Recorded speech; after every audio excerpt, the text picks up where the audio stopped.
One of the questions I often get as I travel across Canada and speak on university campuses, when I speak to Christians, one of the questions we often get is this very one. You know, how can I effectively share Christ and talk about what I believe at university? It's so hard. There are so many other faiths around. How do I share Christ without appearing intolerant of my Muslim friends, my Buddhist friends, my Hindu friends? Or the atheism is so entrenched. How on earth do I commend Christ to my atheist friends without looking like a religious nutcase?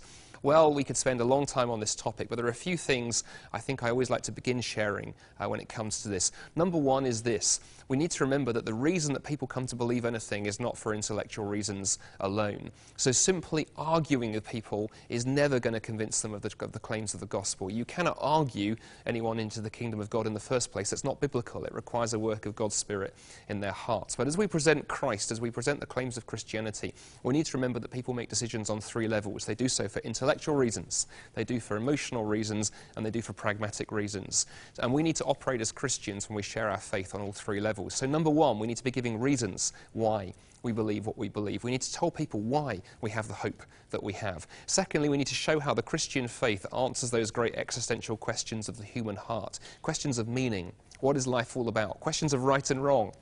How do we navigate those difficult ethical challenges? Questions of purpose and destiny. We need to show how the Christian faith addresses those deep desires of the human heart. And then thirdly, the pragmatic level. We need to show people the difference that being a Christian makes. If being a Christian does not make a difference to our everyday lives, then our non-Christian friends will quite rightly look at us and go, there is no point in any of this. We need intellectual answers, answers that scratch that existential itch of the human heart, and answers that work out in real life.